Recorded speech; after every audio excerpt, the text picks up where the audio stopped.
de encontrar neurólogos, pediatras, psiquiatras del área infanto-juvenil es amplio. Y nosotros pues recibimos con mucha frecuencia llamadas de personas que nos piden que les recomendemos un neurólogo, un psiquiatra para niños, en fin. La doctora Soledad Alonso la encontramos en Consultorios Emmanuel. El teléfono de ella es el 809-363-0103. 363-0103, bien fácil. 363-0103, ahí encontramos a la doctora Soledad Alonso, quien es psiquiatra infanto-juvenil, también psiquiatra de adulto. Ella es docente colaboradora del programa de la Residencia de Psiquiatría Infanto-Juvenil del Hospital Nacional Robert Rick Cabral. Ahí la encontramos en la parte de docencia, y ella pues además pues tiene entrenamiento en el neurodesarrollo. Y usted tiene papeles, doctora, ¿verdad que sí? Sí, me pueden investigar. No, y tenemos, hay muchas áreas donde hay que seguir investigando, no solamente el área de la salud, también en las áreas de todo el comportamiento de la sociedad. Hay mucha gente que anda haciendo tropelía. Doctora, trastornos del aprendizaje, ¿existen algunas condiciones desde el punto de vista, digamos, de constitucional que puedan favorecer? Ya usted decía que hay casos como por ejemplo la anemia falciforme, los niños que son falsémicos, pero existen algunas condiciones además de esta que pudieran ser pues el sustrato, lo que potencialice que un niño tenga estos trastornos para aprender. No, claro que sí. Por ejemplo, hablaba de la anemia de células falciformes, no per se, sino que de manera evolutiva como complicación pueden dar enfermedades cerebrovasculares que ya sí son sustratos anatómicos que pueden predisponer, incluso enfermedades neurológicas per se como las afasias, afasia de Broca, la afasia de Wernicke, incluso algunas epilepsias estructurales con una base estructural también pueden tener este tipo de dificultades en la lectoescritura, incluso a nivel de cálculo. No olvidar también que hay un componente genético importante. Esto es decir, por ejemplo, en el caso de la dislexia de manera específica, hasta se habla de un 50 hasta 65%, dependiendo de la fuente, de niños que tienen dislexia, sus padres también tienen dislexia y hasta un 40% de sus hermanos también tienen esta dificultad específica para la lectura. Entonces, este componente genético, tratándose de una enfermedad con un alto componente hereditario, también se debe investigar. Entonces, básicamente estas enfermedades, estas condiciones médicas orgánicas nos predisponen para niños que tengan una dificultad específica del desarrollo del aprendizaje. Entonces, si no tengo ningún tipo de trastorno y ya estoy en la escuela y estoy en el grado que correspondo y el profesor observa que tengo más dificultades que los demás alumnos para la lectura, la escritura, los cálculos, en fin. ¿Cuál, digamos, es la conducta que debe tomar ese profesor en esa aula frente a ese niño? Claro que sí. En primer lugar, debe derivarlo a la respectiva oficina de orientación y psicología educativa, que cada plantel educativo debe tener una oficina con personal capacitado de orientación y psicología educativa. Énfasis en eso, doctora, capacitados. Capacitados para hacer la detección. Entonces, cuando ya se evalúa de una manera un poquito más profunda, hasta donde llegan las competencias para ese nivel de atención, hacer un referimiento oportuno. Otra cosa importante que no debemos dejar de pasar. Dentro de ese referimiento, lo primero es que debe verlo su pediatra de cabecera. Insisto, en nuestro país hay poca cultura de llevar a los niños sanos a la consulta de desarrollo, porque el pediatra de cabecera también debe hacerle un examen general donde algo tan simple como un referimiento a oftalmología, que forma parte de la evaluación básica periódica de un niño en crecimiento, algo tan simple como una disminución de la agudeza visual puede sesgar, decir, no, el niño no lee, pero lo que necesitan son espejuelos, necesita lentes correctivos. Sí. Entonces, esto es lo primero que debemos descartar. Incluso hasta cuando hay dificultades de la audición, hacer una evaluación auditiva sistemática cada cierto tiempo también influye, porque el niño, más que nada en las dificultades de habla, pero también para la lectura y la escritura. Si tú no asocias la palabra correctamente y no le escuchas su significado, se puede dificultar. Esta visita médica a la consulta de desarrollo de niño sano para hacer una evaluación completa también debe ser la base antes de tú poder decir el niño tiene un trastorno específico del aprendizaje, pero este maestro lo valora. Veo que el niño tiene dificultades persistentes que ya yo como docente hice los ajustes, senté al niño delante, ya yo me doy cuenta de que el niño cuando está leyendo necesita que yo se lo lea en voz alta porque no lo puede leer bien, y entonces cuando se lo leo en voz alta el niño me escucha y ya lo comprende y puede ejecutar lo que yo le estoy pidiendo. Tiene esta dificultad, vamos a llevarlo a orientación. Orientación y psicología educativa debe hacer la evaluación y el referimiento.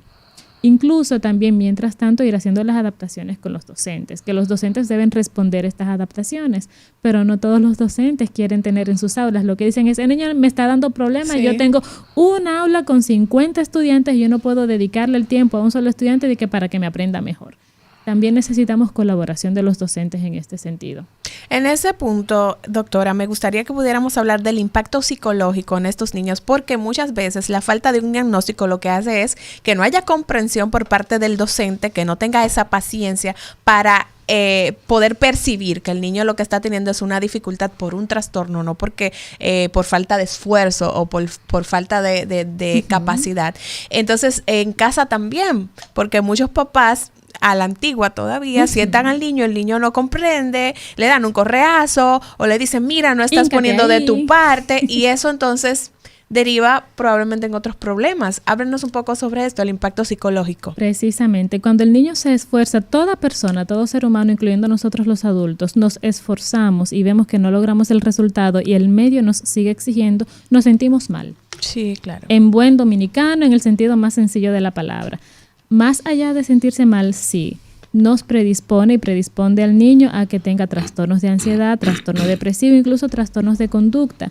Ya a mayor impacto, incluso a un nivel social, hablando de sociología, un niño que por más que se esfuerza, intenta, no aprende a leer, tiene dificultades para leer, para escribir, le va mal en matemáticas y sigue avanzando en grados académicos, aparte de las dificultades a nivel socioemocional, empieza, no quiero ir a la escuela, me voy a poner a hacer otra cosa. Es el niño que también puede tener otras condiciones de base, como un TDAH, trastorno por déficit de atención y hiperactividad. Sí. Entonces, este niño no va a querer ir a la escuela, va a desertar. Es el que no voy a más nunca pisar un aula, me voy a dedicar a hacer otra cosa, me voy a poner a limpiar botas, en el sentido sano. O sea, hablando de algo que no debería ser, sin hablar de que va a ir a la calle, que se puede involucrar en conductas delictivas, porque no va a ir a la escuela. Así de sencillo. Entonces, sí, más adelante se deprimen, tienen ansiedad, me llegan a consulta precisamente con temas conductuales porque ya que no puede prestar atención, me empiezo a jugar en el aula, a molestar a mis amiguitos. Esa puede ser muchas veces la queja de los profesores. Él no presta atención a la pizarra y entonces se pone a darle carpeta e interrumpe la clase porque empieza a tirarle borras, tirarle bolitas de papel, un avioncito, empieza a apoyar, y los que sí están atendiendo a la clase, el niño los interrumpe. Entonces, doctora, inmediatamente noto alguna dificultad en ese niño. Yo como docente, ¿qué debo hacer? Y yo como papá también, ¿qué debo hacer? ¿Y cómo establecer ese diagnóstico para diferenciar cuál es el tipo de trastorno que está manejando ese niño? Precisamente, ya si el niño ha sido correctamente evaluado, ya ha sido referido a un profesional que le ha hecho su prueba de coeficiente intelectual, ya ha sido evaluado médicamente, incluso sin la parte de que se le hagan ajustes, de que necesita un tiempo extra, colaboración de los padres, una sala de tareas para reforzar el tiempo que este niño necesita exponerse y practicar las habilidades de lectura, escritura y cálculo. Entonces, si ya se le hizo este diagnóstico y se evaluó, repito, incluyendo la parte médica, se refirió a oftalmología y demás, y sabemos que un neurólogo le hizo sus estudios, no tiene algo de base estructural a nivel cerebral. Entonces, este maestro, ¿qué puede hacer? Los ajustes curriculares para este niño. Decía en un principio, tiene dificultades, por ejemplo, para leer. Entonces, vamos a entregar las tareas y el docente puede leer y dar la directriz de manera verbal. Yo recuerdo cuando estaba pequeña que en el colegio en que yo estudiaba se entregaba el examen y entonces ya todo el mundo tiene el examen, vamos a leer el examen. Entonces decía, el enunciado 1 dice, y lo lee correctamente, las opciones son en el lado izquierdo, tenemos tal opción, la segunda opción tal cosa, la tercera opción tal cosa. El niño con dificultad para leer lo escucha y puede ejecutar correctamente. Lo mismo entonces también a nivel de cálculo. Cuando no comprendemos lo que es la dimensión de cantidad, que 100 son muchas unidades de a uno, valga la redundancia, buscarle las alternativas. Por eso en la etapa preescolar el método Montessori es tan bonito y tan interactivo a la hora de juego, para poder darle dimensión de cantidad a un niño, para poder ya ir a la parte aritmética básica y memorizar lo que es una operación aritmética de 2 más 2 son 4 o 3 por 3 son 9. Entonces, este docente hace estas adaptaciones y las ejecuta en el aula. Nosotros también como padres, cuando tenemos un niño con estas características, tenemos que saber de que no es simplemente lo mandé a la escuela y que la escuela haga lo que tienen que hacer y yo no me involucro. Sí. Sí. El Una niño pregunta. Ajá. siempre necesita este apoyo también extra por parte de los padres y el nivel de exigencia también. Sí. Soledad, en el caso ya de un niño que ha sido identificado, que tiene un trastorno del aprendizaje, esos niños, ¿es necesario colocarlo en escuelas especiales o son niños que deben desarrollarse en las escuelas habituales? ¿Cuál es el reto que tienen estas condiciones, tanto para el más importante en este caso, que es el niño, el que tiene la condición, como también para el sistema? Lo ideal es que el niño se mantenga en un sistema educativo convencional con los ajustes requeridos en el aula convencional, que no tienen que ser necesariamente ¿Por qué? muchos dependiendo del nivel. Porque cuando ya estamos hablando de niños con necesidades educativas específicas, ya hablamos de niveles de funcionamiento ya más, con mayor impacto a nivel de su funcionamiento, ya moderado, severo. Entonces, incluso hay niños con condiciones del neurodesarrollo. En términos generales, vamos a hablar de un niño con autismo o con un niño con TDAH, que por su comportamiento no es que hay que llevarlo a un aula especial o a un colegio especial. El niño con los ajustes se mantiene. Es que él no va a vivir en un mundo especial. Exactamente. ¿Entiendes? Ahora, Él va a vivir en un mundo, el mundo de todos. y no solamente eso, que su Es un reto para el sistema de salud.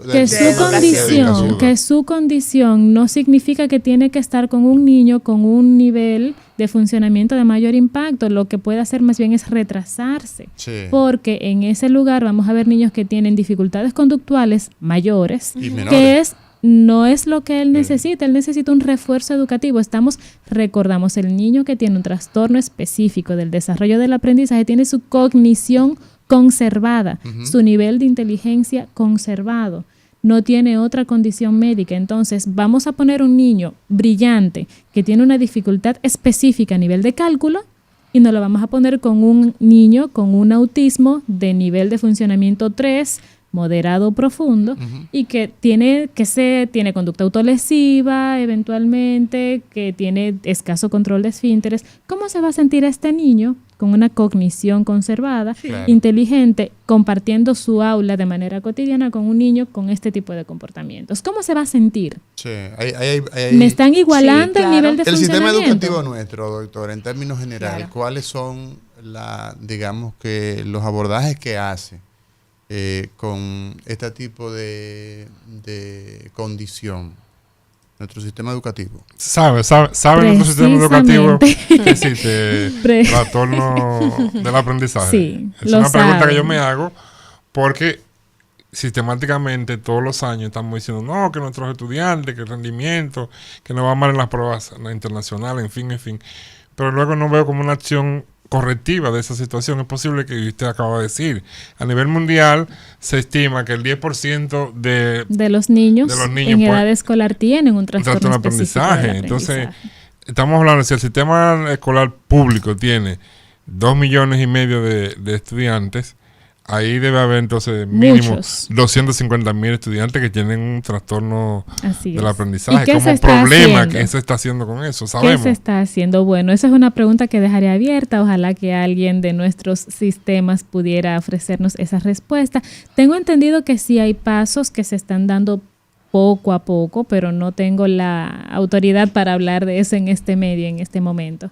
Pero sí, sería muy interesante ver cómo se ejecuta. Sí, los docentes necesitan mantenerse actualizados en cuanto al diagnóstico, en cuanto a pensar, por lo menos sospecharlo, quizás no diagnosticarlo, porque el diagnóstico lo hace un clínico, lo hace un psicólogo, lo hace un psiquiatra infanto-juvenil. Señales de alarma, entonces, para los docentes que nos están escuchando, los padres que nos están escuchando, ¿cuáles serían entonces las señales de alarma que pueden comenzar a señalar que puedo tener en casa un niño o una niña con un trastorno del aprendizaje? Precisamente, me hago eco de lo que estaba señalando la exministra Ligia Amada Melo, cuando vemos de que el niño lo estamos alfabetizando y no logramos el avance en la alfabetización, el reconocimiento de letras. Claro está, un niño de 4 o 5 años con sus dificultades fonéticas, por ejemplo, va a tener dificultades para pronunciar algunas palabras y realmente no está en edad ni siquiera de aprender ni a leer ni a escribir a los 4 o 5 años. Lo he dicho en programas anteriores, lo repito ahora. El ego de los papás que queremos que a nuestro niño de 6 años lo graduemos de ya sé leer. Sí.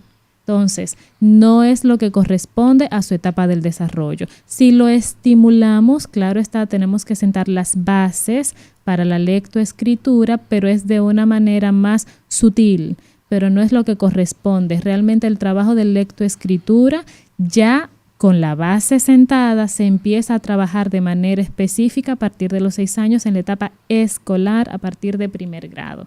No es que el niño obligado tenemos que graduarlo de ya sé leer y escribir con 5 años o 6 años. Eso es ego de los papás que queremos decir que mi hijo es brillante, que mi hijo es superdotado, que entonces, mi hijo es Einstein. Esa presión del papá hacia los hijos puede entonces generar también... Repito, debe estimularse, deben sentarse las bases para que este desarrollo de la lectoescritura fluya en el momento oportuno. Sí se debe estimular, pero no es que lo vamos a graduar de leer y escribir. En ese sentido, doctora, ¿hay una edad establecida o cada niño lleva un proceso diferente? Porque hay niños que aprenden a escribir más rápido que a leer, niños que aprenden a leer más rápido que a escribir. Entonces, ¿cada niño trae un proceso diferente o hay una edad en la cual tú dices, ese niño ya debe leer claro o ese niño ya debe escribir claro? Precisamente, los hitos del desarrollo, y eso es ya pediatría y neurodesarrollo básico, tienen un rango de edad. Así como en el niño pequeño hay un rango de edad de más o menos a qué edad el niño aprende a girarse sobre su eje, sobre su pancita, más o menos a qué edad el niño aprende a gatear, más o menos a qué edad el niño empieza a caminar solo, que claro está, hay niños que son precoces, pero hay un rango, incluso hay un límite superior.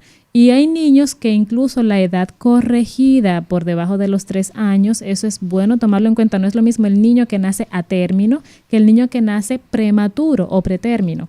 Entonces, la prematuridad o el nacer a término tiene que ver con la cognición del niño. Por debajo de los 3 años. Depende del por qué, o sea, de qué cosas causaron que ese niño naciera pretérmino. No es lo mismo un niño que haya sido expuesto a sufrimiento fetal y otras condiciones adversas, incluso al trastorno del espectro alcohólico fetal. Tenemos que mencionarlo siempre en nuestro país, que le encanta a las mamás un embarazo no planificado, tomarse su mojito, su margarita, su traguito social los fines de semana, no saben que están embarazadas y además el alto margen de mamás que incluso sabiendo que están embarazadas se siguen tomando su traguito social. También predispone a trastornos específicos del aprendizaje. Se ha demostrado que esa es una de los factores de alto riesgo predisponentes para tener niños con esta condición.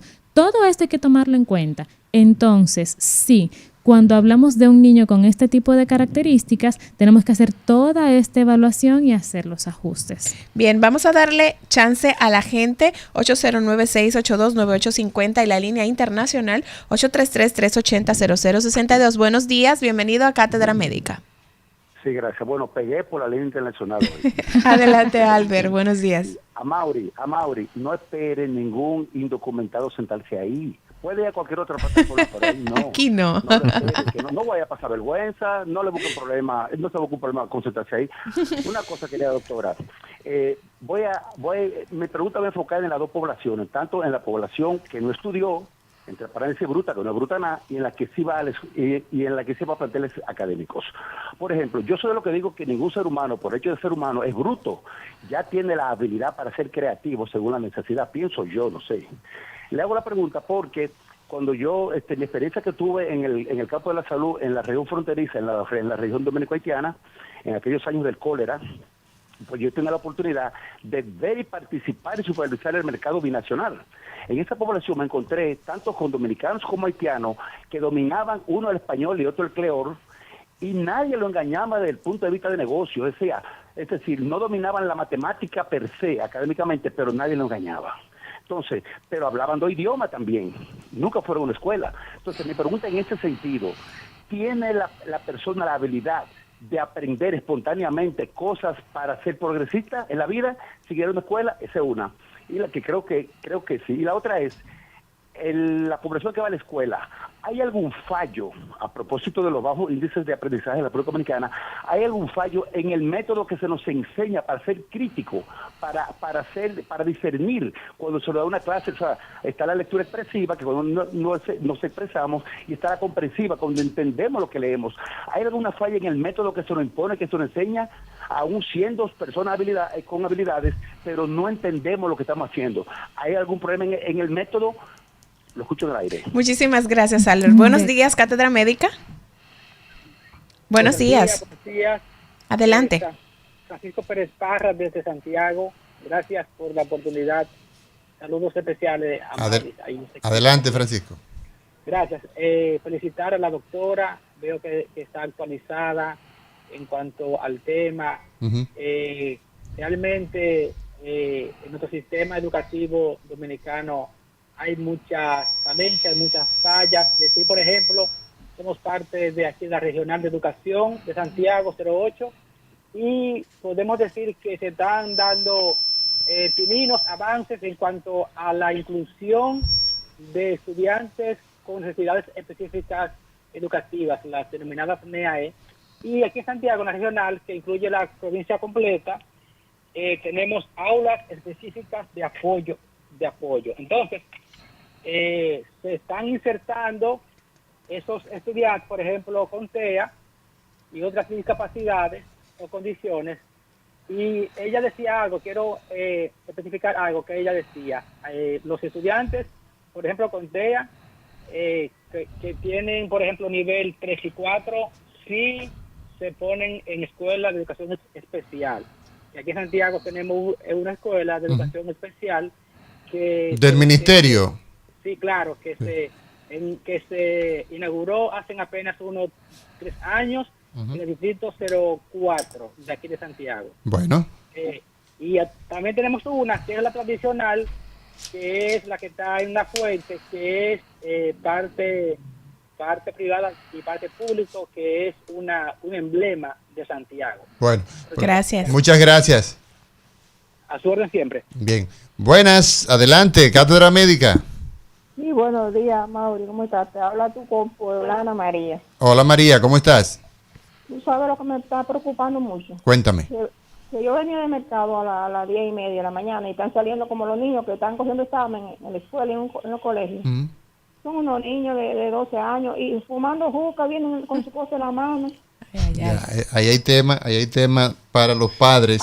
Hay que vigilar lo que tienen nuestros niños. Decía el psicólogo, el doctor en psicología, el doctor Jorge Morillo, en la intervención pasada, que los niños que no se les pone, los niños no tienen privacidad. No, que esta es mi privacidad, esa mochila, ese teléfono. Ese celular lo pago yo. Tiene que revisarlo, ¿entiendes? Entonces, ese es un problema fuerte, es un problema de los padres. 809-682-9850, 809-682-9850, esa es la línea de teléfono a nivel de la República Dominicana. 833-380-0062 a nivel internacional. Doctora, entonces quedan algunas preguntas por aquí. ¿Tiene la persona la habilidad de aprender sin ir a la escuela? Vamos a ver. Así es, sí. Precisamente la inteligencia trata de eso, de cómo tú vas haciendo los ajustes y creando las habilidades para adaptarte a tu medio. Ese es el concepto de inteligencia, no es un concepto meramente académico. Entonces, sí hay personas que son autodidactas, hay personas que pueden incluso aprender inglés. Juan Bosch y Gaviño. Juan Bosch y Gaviño fue autodidacta. Mi mamá no fue a la escuela, pero nunca terminó, creo que segundo. Sí. y nadie le engañaba en el mercado. Exactamente. Cuando compraba, nadie le engañaba. No, incluso hay personas que tienen un trastorno del desarrollo intelectual de nivel limítrofe, que son los que llegan a la universidad y tienen sus mañas para irse ajustando, o sea, de manera autómata. Sí. No tienen estas habilidades, pero le buscan la vuelta para poder avanzar. Incluso hay personas que son personal doméstico en el hogar y no se les da bien el tema del estudio y se dedican a otro tipo de cosas y no manejan correctamente los cambios, y tú lo ves con cierto enlentecimiento, pero son brillantes para otras cosas. Por eso se habla en otros aspectos de inteligencias diferentes, porque hay fortalezas y debilidades para cada persona. Pero sí, hay personas que tienen su coeficiente intelectual conservado, que tienen la capacidad de ser autodidactas y adquirir habilidades específicas en ciertos aspectos de su vida cotidiana para sobrevivir a su medio. La otra pregunta, doctora, que queda por aquí, y me gustaría que nos pudiera dar su opinión al respecto. Preguntaba Albert si hay un fallo en el método educativo que no logra desarrollar un pensamiento crítico en los estudiantes. Aquí me gustaría que usted pudiera hablarnos si considera que es necesario en este momento poder modificar el currículum educativo, que se pueda adaptar a las capacidades de cada estudiante, porque sabemos que hay estudiantes que tienen habilidades para unas cosas, mientras que otros tienen habilidades para otras cosas. Entonces, poder equiparar eso para que los niños puedan avanzar de acuerdo a sus habilidades. Ciertamente, cada cierto tiempo nuestro ministerio hace el rediseño de la currícula y de hecho asimismo se hace el rediseño, se actualizan los libros de texto, se saca contenido, se agrega contenido y demás. ¿Qué es lo que sí puedo dejar sobre la mesa? Ver nuestros resultados y ver qué es lo que ha estado fallando. Si vemos que tenemos una dificultad en la lectura comprensiva, vamos a rediseñar el currículo y reforzar a los docentes para que en estos primeros años, en este primer ciclo del nivel inicial, del nivel básico, vamos a reforzar la lectura comprensiva. Si no comprendemos un texto, ¿cómo vamos a seguir avanzando a partir de ahí? Y los profesores que tienen trastorno del aprendizaje, entonces también... Hay alumnos que tienen mejor ortografía que algunos docentes, por ejemplo. Y también, por ejemplo, el INAVIM, el Instituto de Bienestar Magisterial, fortalecer el apoyo a muchos docentes que muchas veces están sobrecargados y al estar sobrecargados no pueden optimizar su atención a los estudiantes. Sí, hay muchos profesores que pueden tener, vamos a suponer, una depresión, un trastorno de ansiedad, porque son seres humanos al igual que todos nosotros, y no se les dan las facilidades para que atiendan sus situaciones de salud mental también, que los reflejan en sus alumnos, en su comportamiento en las aulas. Yo he tenido la oportunidad de asistir a algunos centros donde digo, espérate, que este maestro como docente, vamos a decir que se levantó con el pie izquierdo el día de hoy para ayudarlo, vamos a suponer que es algo puntual. Entonces se tiene que reforzar tanto la atención al docente en su preparación, en la parte académica, incluso desde antes de